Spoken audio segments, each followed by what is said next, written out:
Mercedes A-Class is already a really nice looking car. So what Mercedes have done with their top of the range A45 AMG is made some subtle changes to make you know that you're driving the fastest of its kind.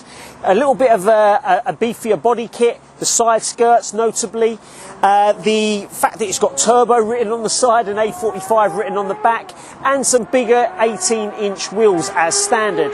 With optional extras, you can whack a big old spoiler on the back and get the 19-inch wheels as standard, but Mercedes have gone and done it. They've created the nicest looking hot hatch on the road out there today. The A45 AMG is always going to be a nice drive. I'd be so disappointed if it wasn't. What I would say straight away when driving this is that at low speeds it just doesn't like it. It will jolt you around a lot, and that coupled with feeling pretty much every lump and bump in the road as I've driven it, it can make for a little bit of an uncomfortable drive at times when you're going slow.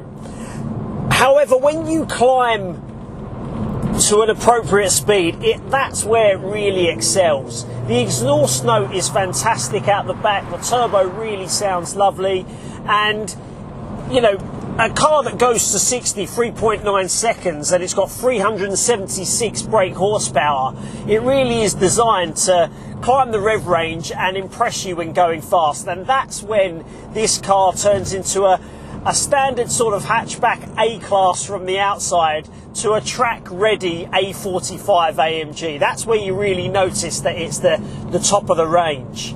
And, you know, short of a spoiler and some other sort of beefier wheels that can be added to this, you really are in a track-ready car. It's a four-wheel drive, it sticks to the road, which is great when you're flying around the lanes. All I would say is that the only drawback to the drive and the handling is that the suspension is very, very stiff. The steering is heavy, which you don't mind when you're going fast. When you're going a little bit slower and a bit pedestrian, then you might not see it as the most comfortable drive in the world. But you probably don't buy one of these if you're looking to go a pedestrian speed.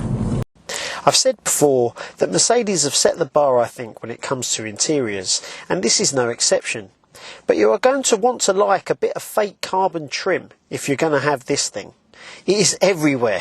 Aluminium touches are nice in the seats and on the doors, etc. The seats not only look awesome, but they are comfortable and firm enough just to make you feel like you're in a race car. Above all, I quite like the inside of the A45 AMG. Now, I've got a bit of a problem with this. There's a lot of competition. There's the Golf R, which is a four-wheel drive hot hatch. There's the Focus RS, four-wheel drive hot hatch. And there's the Audi RS3, the new one, four-wheel drive hot hatch. I want something different, a little bit of competition that stands out from the crowd, that drives different as well.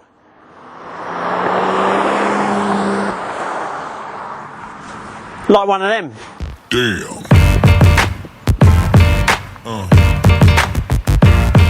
Yeah. Yeah.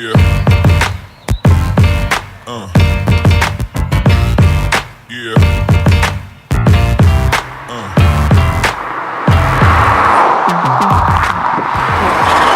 The A45 is apparently a lot quicker than this, but sitting here I don't care. It's a lot more powerful. Again, I don't care.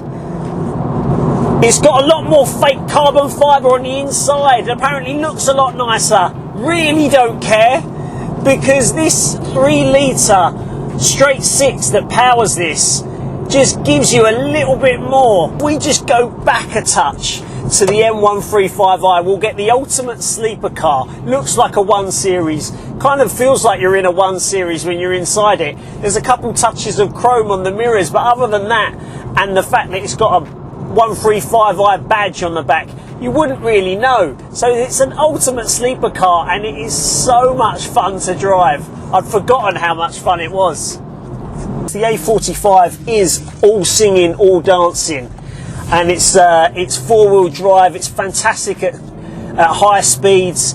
But if we're talking about a car to rival it that's a little bit different, It's got a little bit of a setup underneath. It's not got the absolute downsized engine and, you know, all about efficiency and climbing speeds. It gives you a little bit of a fight round the lanes as well. This is the one to look at, the 135i. We're lucky enough to have this at Trade Price Cars. Well, that's it for another review here at Trade Price Cars TV. I've enjoyed my time with these two bad boys immensely. I guess you want me to commit to some sort of verdict. Now, I kind of led you to believe that I'd absolutely 100% go for the M135i over the A45, the way I led it up there. Having said that, I guess in terms of all-round car and day-to-day, what would I choose? I'd probably err on the side of the A45 AMG, but I'd have to have a bigger bank balance because that's substantially more expensive than the outgoing M135i. What I'm saying is, though, don't discount this little beast. Visit www.tradepricecars.com for the full spec of these two, as well as over 300 cars that we have in stock. Thank you very much for watching.